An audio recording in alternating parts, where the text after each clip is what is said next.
noite, amigos. Muito boa noite a todos. Vi que entrou alguém aqui, então vamos dar sequência. Entrou mais um. Muito boa noite a todos. Com muita felicidade que mais uma vez eu posso estar aqui representando o Grêmio, né, nessa noite de hoje, para fazermos reflexões acerca da diversidade das moradas, que é um capítulo. Boa noite, Sérgio. Que é um capítulo do livro da Joana de Ângeles, Jesus e o Evangelho à luz da psicologia profunda, né? Esse título está no capítulo 4 e é ele que nós vamos trabalhar hoje à luz trazer, né, reflexões à luz da doutrina espírita, procurando, né, mesclar conhecimentos do livro com conhecimentos do evangélico, do livro dos espíritos, para que nós possamos interpretar, conhecer mais sobre a doutrina. Então vamos começar nosso estudo com uma prece, buscando elevar o nosso pensamento a Deus, agradecendo por mais esta oportunidade, sim, de estarmos aqui reunidos, distantes, sabemos, mas com nossos corações conectados, cada vez mais em laços firmes de fé e amor. Que assim seja. E para nós começarmos a nossa reflexão de hoje, esse tema muito... Eu gosto muito, né? Posso dizer que é um tema muito legal, diversidade das moradas. Que nós pensamos em moradas, né? Nós pensamos nos planetas, nas constelações, no universo, que lá é que estão as moradas que nós sabemos, né? Que à medida que evoluímos, que progredimos, que vamos avançando, então quando o nosso conhecimento moral e intelectual avança, né, demais para uma moral, nós podemos nos desenvolver em outra, de acordo com o nosso merecimento. E quando Jesus fala, né, que na casa do Pai há muitas moradas, isso perturbou um pouco aquelas pessoas que não tinham o conhecimento que nós temos hoje. Como era o conhecimento há 2000 anos atrás? Será que as pessoas tinham um telescópio? Então elas não, né? Então elas não observavam as estrelas. Então o mito, né, aquela explicação teórica e fantasiosa, envolvia a explicação do que seriam as estrelas, que seriam esses corpos celestes que também povoavam o universo. Até então acreditavam só na Terra. E na Terra, particularmente aquele continente europeu em que as pessoas também mal definiam como continente. A nossa concepção de geografia hoje é muito mais avançada que aquele povo lá no passado. Então, como eles não tinham, né, todo esse conhecimento, né, a nossa reflexão começa em torno do capítulo 4, dessa explicação de eventos, acontecimentos pessoais ou traços emocionais através de uma justificativa astronômica. O que acontecia com aquelas pessoas? Elas justificavam o serem mais agitadas, mais tranquilas. É porque ele é filho de Marte, filho de Júpiter, da Lua. Muito boa noite, amigos. Amigo. Então, o que acontecia? Eles buscavam essas explicações. Eu assisti um estudo muito bacana, eu não me lembro o nome do palestrante, em que ele refletia sobre isso. Quando nós olhamos a constelação das Três Marias, parece que ela é um cordão pintado no céu. Só que, naquela época, eles olhavam, nós sabemos que uma estrela está aqui, outra está aqui, a outra está bem mais distante. Nós temos essa visão do fundo. 1, 2, 3. E quando eles olhavam em um plano 2D, eles tinham lá, parecia um desenho. Então, eles, naquela cultura, sem esse conhecimento que nós temos hoje, eles inferiam muito. Nossa, a pessoa nasceu sob um ascendente tal. Até aquela questão do zodíaco, né? Que, nossa, Sagitário, Libra. Eles se deixavam influenciar por acreditar que aquela perspectiva ali era real. porque eles olhavam o universo e entendiam que aquilo ali era, sabe, só existia a Terra e aquilo ali foi criado por Deus para, sabe, sem uma explicação convincente. Então ele desenvolveu um mito, né, para explicar esses corpos celestes que hoje nós conhecemos, né?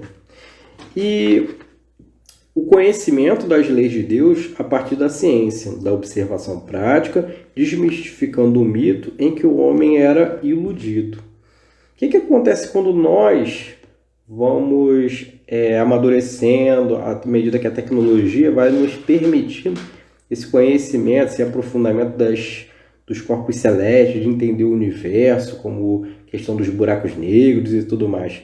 O nosso conhecimento ele vai avançando.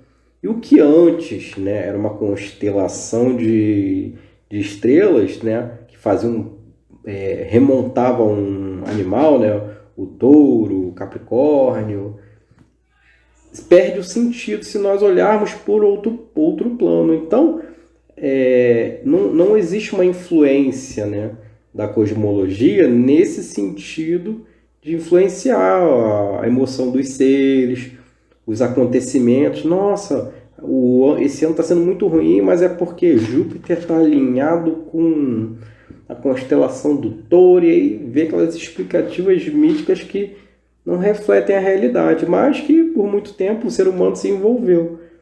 E Jesus, né, quando trouxe, né, esse conhecimento na casa do Pai há várias moradas, né, muito pouco se entendeu, rompeu um pouco, né, com aquele misticismo de que ele não explicou profundamente o que seria, mas nos deixou entender que se há várias moradas, há algo que nos classifica a elas, a cada um as suas obras. Tem várias falas de Jesus que, num contexto geral, nós vamos entender, né, o que Jesus queria dizer.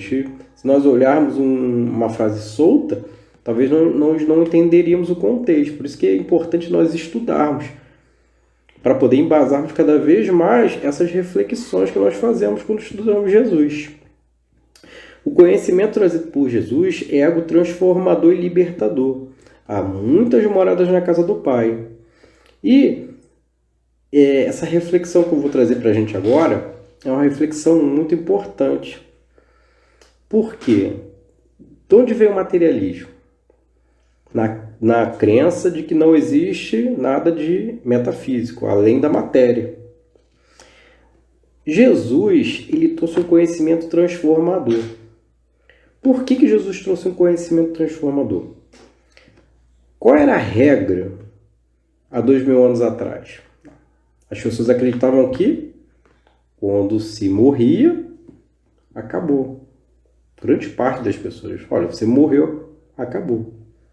E aí Jesus trouxe todo aquele conhecimento, várias moradas, falando do Pai, de Deus, se aprofundando, né? Que acreditávamos que Deus era um ser vingativo. Não, Deus vai me vingar. E Jesus nos mostrou essa face de Deus, né? Pai amoroso, sempre nos auxiliando no progresso, nos permitiu conhecer a lei de causa e efeito. Mas, nossa, como acreditar nisso? Como é que eu acredito em tudo que Jesus postulou, em tudo que Jesus disse? Vou dar um exemplo, que esse exemplo ele me transformou, porque eu acredito fielmente em Jesus. Por quê? A regra no passado era acreditar na morte. Morreu, acabou a existência. O que acontece com Jesus? Se você fosse na Galileia, se você fosse em Samaria, em qualquer lugar, olha, você conhece alguém que ressuscitou? Ressuscitou? Como assim ressuscitou? Não conheço ninguém que ressuscitou. Se você fosse em qualquer lugar do planeta, você conhece alguém que voltou dos mortos? Voltou dos mortos? Mas como assim? Morreu e deu notícia. Mostrou que a morte do corpo físico não significa a extinção da inteligência, desse princípio inteligente que nos anima. É a regra do cientista. Vamos Vamos entrar na ciência. O que o cientista faz? Porque é importante a gente entender isso. O cientista vai lá, quer provar que todas as borboletas são rosas. Ele vai em Campo Grande. Como é que são as borboletas aqui? Todo mundo fala rosa. Em Bangu. Como é que são qual é a cor das borboletas aqui? Rosa. Aí qual a concepção do cientista? Todas as borboletas são rosas. Só que no argumento científico, falando de ciência, quando você encontra uma exceção, isso é muito forte, gente. Quando você encontra uma exceção, a regra cai. E foi o que Jesus fez. Ao aparecer para os seus discípulos no terceiro dia, com qual regra ele rompeu? Qual a regra que ele destruiu? A da morte. No terceiro dia, ele apareceu, né?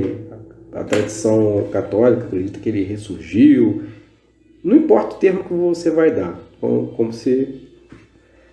Não importa o termo que a gente vai falar aqui. No Espiritismo a gente vai entender de outras maneiras, mas não importa o termo que a gente vai usar. Mas ele mostrou que o corpo físico estava lá, né? Que as pessoas viram esse crucificado, ferido, e ele apareceu, ele ressurgiu. E aquelas pessoas que acreditavam que ele tinha morrido, que ele tinha desencarnado, que ele não manifestaria mais qualquer ato, se surpreenderam. Nossa, Jesus apareceu. Então ele rompeu com a regra da morte. E se alguém rompe com a regra da morte, gente, ele me passa confiança. Ele rompeu ele construiu na nossa civilização, ele trouxe, né, esse significado, né, ele nos esclareceu de que a morte ela não existe. Então isso é essencial para que a gente leve uma vida com uma busca de autoconhecimento, uma busca de felicidade, lembrando sempre dos princípios que Jesus falava. Porque se ele venceu a morte, ele nos mostrou como, ele é o exemplo vivo disso. Voltando aqui para o texto, né? Qual era a concepção de moradas de 2000 anos atrás? Se a gente for refletir. Era paraíso, purgatório e inferno. Se você fosse bom, você ia para o paraíso. Esperando, você ia para o purgatório. E mal, você vai para o inferno. Então, essas são as três concepções. Essas são as moradas de antigamente. E hoje, o que nós percebemos? 1900 anos, né? Kardec veio, 1868. Eu não me lembro do Livro dos Espíritos. O que o Espiritismo nos trouxe? Nos trouxe a perspectiva, nos esclareceu quanto ao que Jesus se referia como moradas. Olha aqui, ó. O Espiritismo em consonância, quer dizer, de acordo com os pressupostos de Jesus, nos mostra que no universo infinito existem infinitas moradas e que o nosso progresso moral e intelectual, atitudes e escolhas é que nos qualificam a habitar determinada morada. Então, são o nosso progresso moral e intelectual. Atitudes e escolhas. O teu intelecto vai dizer a melhor escolha. E a tua moral? Vou fazer a escolha que mais beneficia o quê? Mais pessoas. Uma vez eu escutei o Haroldo Dutra falando em um estudo e aquilo ali ficou, ecoou. Quem é que mais, desculpa o termo, né? Quem mais manda no mundo espiritual? Quem mais ama. Porque percebe o que é bom não só para ele, mas para o quê? Para o todo. Isso é muito significativo. Essa é a nossa orientação. O que é bom para todos é o que nos transforma, é o que nos qualifica mundos melhores. E o Espiritismo nos trouxe a perspectiva de quê? Moradas, outros mundos, né? Mas como são esses mundos? São 5 mundos? São 10 mundos? Não. As moradas elas são qualificadas por estágios em que o espírito, o princípio inteligente que nos anima, que vai se desenvolvendo, trabalhando seu intelecto, seu psiquismo, conforme Joana nos esclarece. Morada são os mundos primitivos, as primeiras encarnações. Né? Quem é espírita há algum tempo já estudou, já quiser se aprofundar no livro dos espíritos, não me lembro a questão agora, mas depois pode me procurar ou colocar no comentário no Facebook que a gente cita a questão, que são destinadas às primeiras encarnações do espírito. Mundo de provas e expiações, em que o intelecto está avançado, né? Esse princípio inteligente, no mundo de provas e expiações, ele vai perceber que as suas escolhas têm consequências. O dinossauro que estava lá no mundo primitivo estava lá comendo todos os outros dinossauros, sem perceber. Mas quando você hoje, no mundo de provas e regenerações, não digo nem ferir o próximo, mas quando você magoa o teu próximo, tem uma consequência. Tem uma consequência. Depois a gente vai ver essa consequência mais à frente no estudo. Tem os mundos regenerados, que são aqueles em que o espírito, após superar essas dificuldades, essas provas, ele vai se desenvolvendo e vai... Isso, Luz, é ótimo. Questão 1858. Então, nós, nesse mundo regenerado, nós vamos do quê? Nos regenerando, nos transformando. O bem, nós já conhecemos o bem, algo que não conhecemos em outros mundos. Mundos felizes, é onde o bem já prevalece sobre o mal. E mundos ditosos, onde o bem reina, onde tudo é progresso, amor. É difícil nós entendermos o que é o mundo ditoso, porque a gente está envolto de tanta calamidade, mas essa é a classificação que o Espiritismo nos mostra das moradas que existem no universo. Para a gente falar um pouco sobre nosso psiquismo, né? O que nos qualifica essas moradas? O que nos qualifica essas moradas? Vamos pensar assim. Reforma íntima e progresso espiritual. No capítulo 4 do livro Jesus e o Evangelho, à luz da psicologia profunda, a Joana vai falar um pouco dessa questão, né, do nosso psiquismo. E ela traz uma definição de ego e de self. Ela vai falar desses dois. O ego, para tentar explicar, trazer para a gente poder ter um significado, de entender. É claro que a gente precisa se aprofundar para entender os termos. Estou aqui falando rápido porque é importante. O ego. O que o ego seria? Esse ego é o conjunto de esquemas, de crenças, de equívocos que nós temos que superar. E o self? O self é a nossa potencialidade maior. Lembra que Jesus falava? Vós sois luzes. Então, toda essa potencialidade que nós... Eu, Ricardo, onde está minha potencialidade? Eu sou caridoso, amoroso, perseverante. Essa é a minha qualidade, minha impotência. Não significa que eu sou isso, mas eu posso ser isso. Esse é o self. O que é o ego? O ego eu posso ser amoroso. Mas, poxa, e se se eu amar outra pessoa e ela me magoar, então é melhor não amar ninguém. Esse é o ego, esse conflito que eu vivencio que me impede de fazer o quê? O máximo da minha potencialidade. Esse é o ego, são esses conflitos, esse véu que nos impede de sermos aquilo que Deus nos criou para ser. Que Jesus exemplificava tão bem. Amor caridoso, perseverante, sempre ali, estendendo a mão aos que precisam. Então, essa definição de ego e self é que a gente pode utilizar para trabalhar aqui hoje nas nossas reflexões. E outra coisa que nos potencializa para essas moradas melhores quando nós vamos trabalhando o nosso ego, né? Perdendo esses defeitos, não vou usar a palavra defeito, mas essas mazelas que nós temos, e nós vamos nos melhorando. E a questão da liberdade versus instinto. Como é que é a vida no mundo primitivo? Instinto, caçar, beber água, reproduzir. O que é liberdade? Liberdade é quando você não estar preso aos instintos, às necessidades egoístas. Vamos entender o que é instinto e O que é sentimento?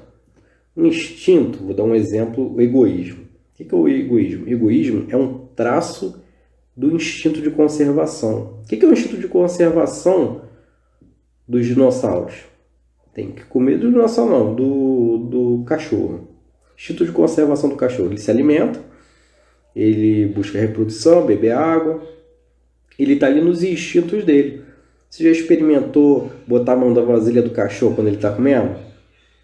Ele vai avançar. Por quê? Aquela comida é dele. Ele necessita dela. A comida é minha. Esse é um instinto do animal. O que é o sentimento? Que hoje nós vamos... Esse instinto, né, de que é meu vai sendo depurado, vai sendo transformado em sentimento. O que é o sentimento? É quando eu percebo que, opa, eu tenho uma vasilha de comida, mas posso compartilhá-la. Posso interpretar, né, eu posso interpretar esse reflexo instintivo de uma maneira em que, nossa, não precisa ser só meu, posso auxiliar o outro, posso fazer o bem, posso transformar, né, a minha existência de outras pessoas através de quê? Das minhas escolhas, que foi o que a gente falou, né? Questão da escolha e vontade. Então, e ações, escolhas e ações. Então, a liberdade é não estar preso aos instintos. Instintos de reprodução. Será que tem homens que ainda, hoje, seres humanos que só pensam em reproduzir? Tem que ter...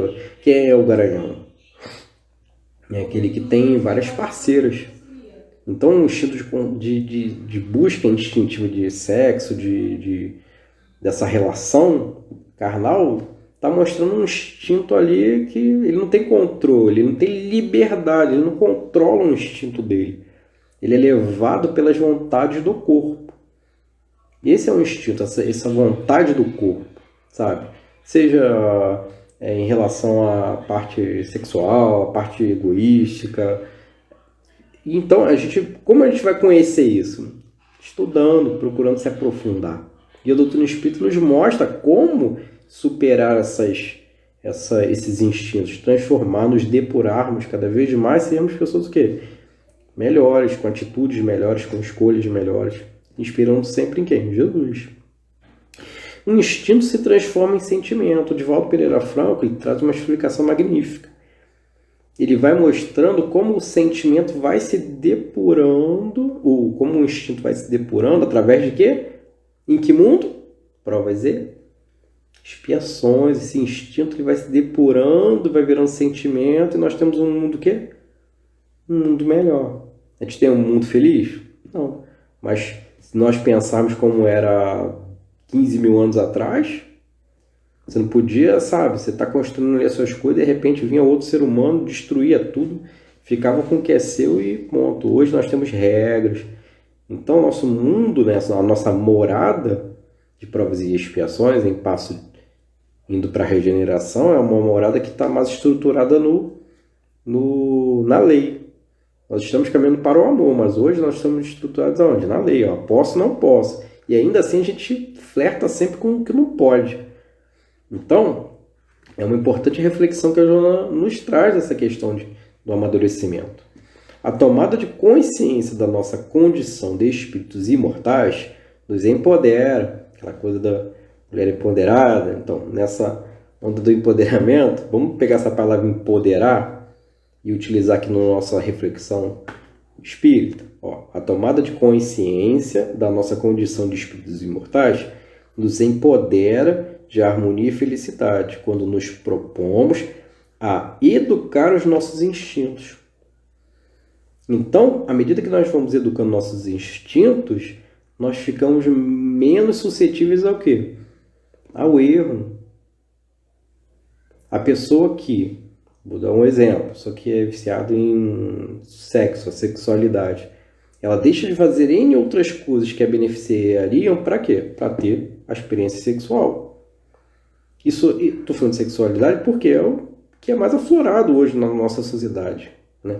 Músicas, N situações que nos levam a animar esse instinto que pertence a nós, né? Homens, humanos, né? a família humana. E o egoísmo, como eu já tinha dado o exemplo, antecipei, né? O egoísmo é esse traço de instinto de conservação.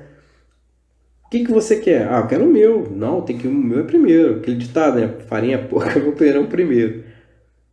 Emprego. Nossa, a gente pode ter várias pessoas trabalhando, mas nossa, não, se eu puder fazer isso aqui e, sabe, automatizar minha fábrica e, sabe, mas e as outras pessoas? Nossa, não, eu vou ganhar mais, pensando sempre em si. Então, esse traço de instinto de conservação, de querer para mim, isso é muito danoso à sociedade. Como que a gente espera constituir uma sociedade feliz, uma sociedade de bem, com esse sentimento de que o primeiro e o que eu preciso tem que ser só para mim? Mexa aqui nas nossas reflexões, deixa eu ver a hora, porque senão a gente passa. Em outro parágrafo, né, a Joana nos coloca: devemos vivenciar a existência terrena com prazer e emoção. Nossa, prazer? Emoção é aquela coisa que, sabe, medo, raiva, são emoções, né? Olha o que o Joana diz. Devemos vivenciar a existência terrena com prazer e emoção, face à riqueza das experiências que o nosso orbe oferece, nossa morada oferece. Só que, quando a gente pensa em experiências, a nossa morada, as nossas experiências estão referentes à nossa morada. Quais experiências que a gente pode relatar, que a gente vivencia? Família? Liberdade? Como era a nossa morada lá atrás, no início daquela era em que a gente estava ainda muito animalizado? Você tinha liberdade? Tinha liberdade. Alguém te escravizava e você fazia a vontade dele. Família? Como é que era a questão de família? Família era o quê? Constituída por 20, 15 pessoas. Por quê? Você precisava reproduzir para ter o quê? Um grande clã, para poder dominar os outros clãs. Essa é a concepção de família que a gente vivencia hoje. Olha a experiência que nós estamos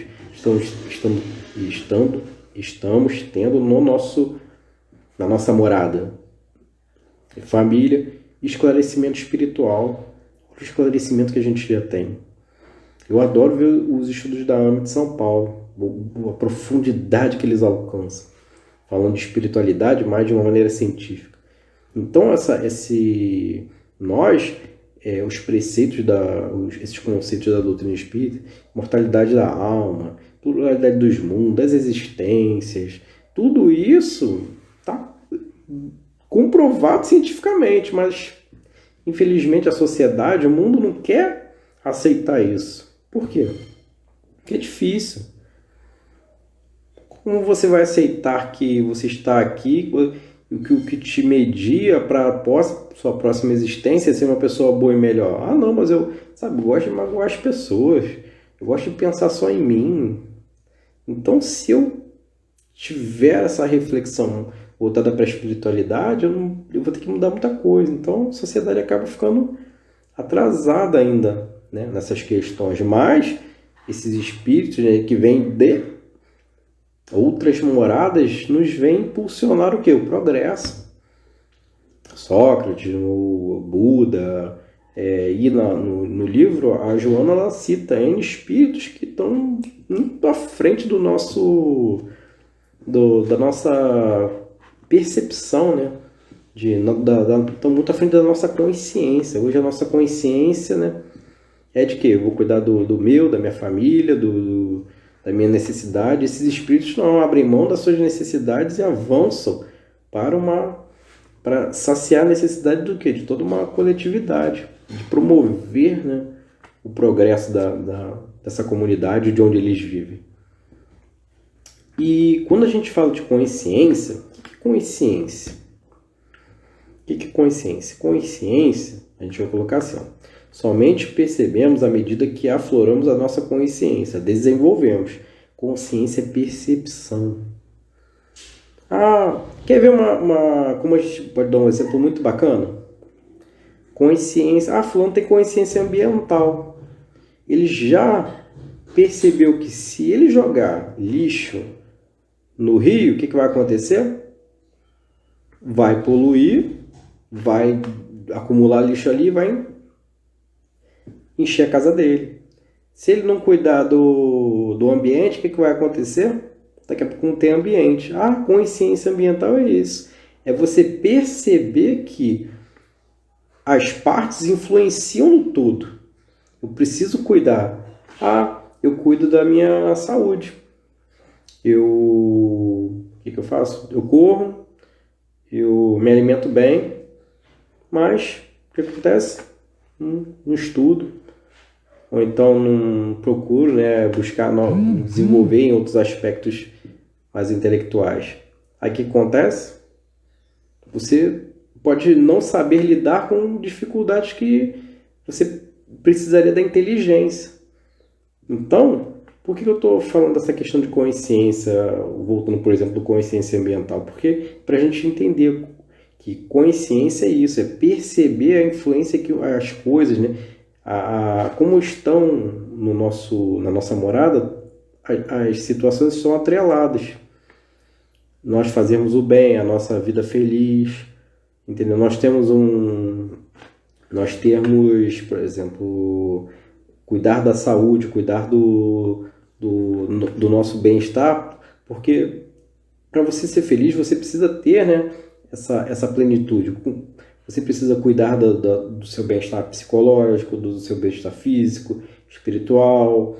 Até a Organização Mundial de Saúde já coloca isso, né, como objetivo para levar uma vida saudável.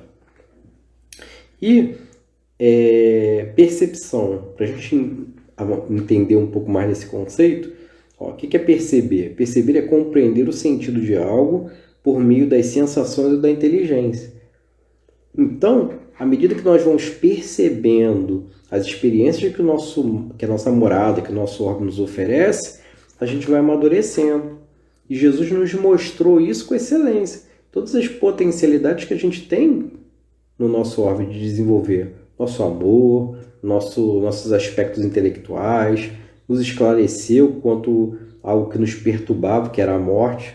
Nossa, para que adianta eu estudar, me desenvolver se no fim da vida tudo acaba? Jesus rompeu com isso. Nos mostrou que não, olha, tudo que você está angariando de bem para você, tudo que você está fazendo, isso fica com você. Você é um espírito imortal. Então isso transforma a nossa existência, se nós percebemos por essa perspectiva. E uma outra, né, questão que também Jesus nos mostra, né, é que perceber a relação de causa e efeito. Nós passamos a perceber mais a relação de causa e efeito que está inserida no nosso orbe. De que maneira? Vou dar um exemplo. O que seria essa relação de causa e efeito? Quando a gente bota a mão no fogo, o que acontece? A mão queima. Causa e efeito. Me causa, botei a mão no fogo. Efeito? Queimei minha mão. Mas há uma relação de causa e efeito que está mais sutil, que nós não percebemos, que a gente vai utilizar a palavra karma. O que seria karma? É a ação que gera resíduo.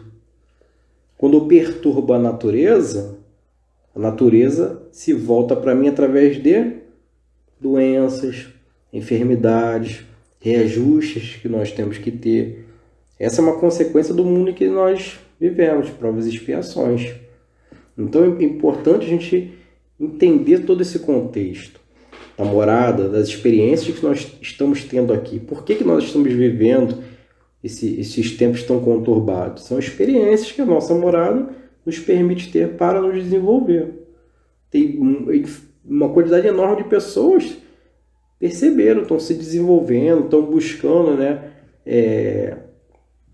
superar esses conflitos. Nossa, antigamente eu não dava tanta atenção para minha família, ou focava tanto em trabalho, dinheiro e, nossa, não pensava nesse aspecto da saúde. Então, essa questão da pandemia está nos transformando, está nos mostrando uma outra perspectiva de mundo. Antigamente as pessoas não acreditavam. A doença tem um remédio, você toma e cura. E aí vem uma enfermidade dessa que ainda não se tem cura, as pessoas ficam abaladas. Isso nos transforma. Mas são o quê? Experiências que o nosso corpo está nos trazendo. E quando a Joana traz essa questão que estava nesse parágrafo que eu separei, ó, devemos vivenciar a existência terrena com prazer e emoção, ela está dizendo do prazer e emoção de quê? De Jesus. Mas como assim prazer e emoção que Jesus tinha? Ó, o prazer, a nossa mentalidade, a nossa consciência ainda está tão atrasada que a gente pensa em prazer hedonista, que ela menciona no livro. Aquele prazer do quê? A satisfação dos sentidos. Aquele pudim, aquele cheiro de framboesa, de caramelo, o ouvido, são sensações que nos animam. Esse é o prazer hedonista, prazer busca na matéria. Só que existe um prazer que Jesus nos mostrava, que era o prazer de quê? Que você tem a auxiliar o progresso dos seres. Fazer o bem. Alguém, acredito que todos nós já fizemos um ato de boa vontade. Então, essa sensação que você teve, nossa, eu ajudei alguém, esse prazer, é dessa maneira que nós devemos vivenciar a existência no nosso lar, buscando esse prazer de quê? Das coisas boas, daquilo que Jesus tanto nos experienciou. Porque Jesus é exemplo, é caminho, verdade e vida. Ninguém vai ao Pai senão por Ele, pelos exemplos dele. E é muito importante a gente frisar isso. Avançando aqui, né, já para o final, já para o nosso estudo. Ó, princípio espiritual grosseiro, que a Joana menciona, ó, princípio espiritual grosseiro, mundo grosseiro. Um princípio espiritual grosseiro, ele precisa de um mundo grosseiro para se desenvolver. O desabrochar dos conteúdos psíquicos nele jacentes, existentes, em contato com o ambiente. O dinossauro precisa, né, daquele ambiente lá, o princípio inteligente que anima o dinossauro precisava daquele ambiente para quê? Para estimulá-lo, né, a buscar, né, sobrevivência. Então, ele precisava de um mundo grosseiro. O nosso princípio inteligente, o que nos anima, precisa de um mundo tão primitivo? Não mais. Nós podemos hoje ter consciência, fazer boas escolhas e vislumbrar moradas melhores. Mas é importante nós termos esse entendimento. E nós percebermos, né, os seres em desajuste, nós, né, percebemos os seres em desajuste ao mundo em que vivemos. Um mundo em regeneração. Que esses seres, né, eles ainda são maus e resistentes ao bem. Então, quando nós observamos a nossa morada, nós já percebemos, nossa, por que uma pessoa é tão mal, comete tantos delitos? Lembrem, vocês se lembram, né? Lembram-se? Princípio espiritual grosseiro precisa de um mundo que grosseiro. Nós ainda fazemos parte desse mundo, mas nós já percebemos os seres que estão extremamente desajustados a tudo aquilo que nós estamos buscando. Esses seres poderão continuar na nossa morada? Essa é a pergunta que a gente se faz. E o Espiritismo nos mostra que nós vamos estar sempre ajustados à morada que merecemos, para aquela que mais vai nos permitir nos desenvolver o nosso psiquismo, a nossa inteligência. Para finalizar, né, quando nós pensamos em Jesus fez uma colocação maravilhosa, né? Tá em capítulos mais à frente, mas ele disse assim: não vim destruir a lei, porém cumpri-la.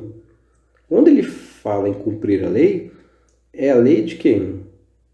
A lei de Deus, ó. A lei em que inúmeros espíritos inseriram no cotidiano terrestre, e sem as quais não alcançaremos moradas melhores e a Deus.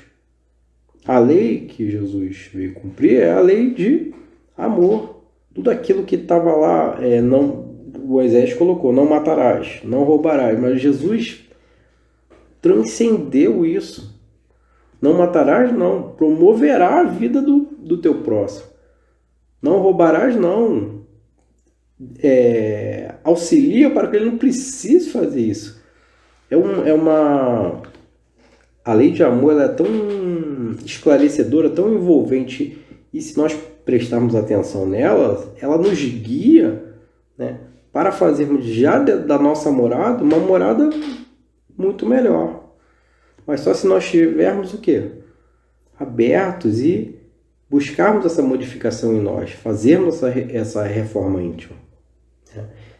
Como a gente está falando de moradas, né? Eu separei aqui um livro. Então, a gente sabe que nada é ao caso, né? Aí eu estava vendo a publicação da FEB, aí estava lá em comemoração de Humberto de Campos. E lá no livro Novas Mensagens, de Humberto de Campos, pelo médium Francisco Cândido Xavier, e tem o relato de uma visita de Humberto de Campos a Marte. Ah, mas como assim? Marte não tem vida. Não tem vida na nossa perspectiva, nesse nosso plano aqui. A gente olha para Marte e vê tudo vermelho, abóbora. Mas Humberto de Campos, em espírito, visitou aquela morada e nos traz informações, né, de como é aquela morada. Mas eu só, devido ao tempo e também para atiçar a curiosidade de vocês, eu deixo aqui a referência.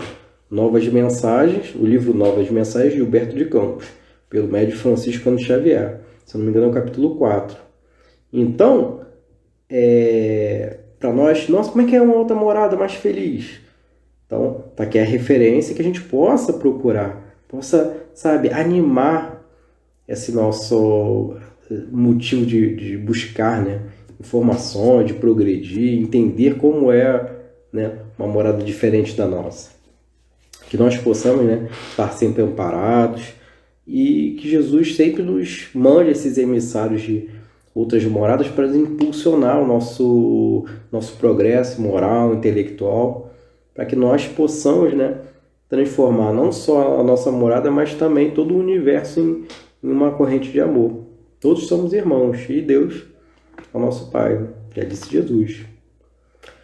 Forte abraço, amigos. Vou me despedir aqui com uma pequena prece.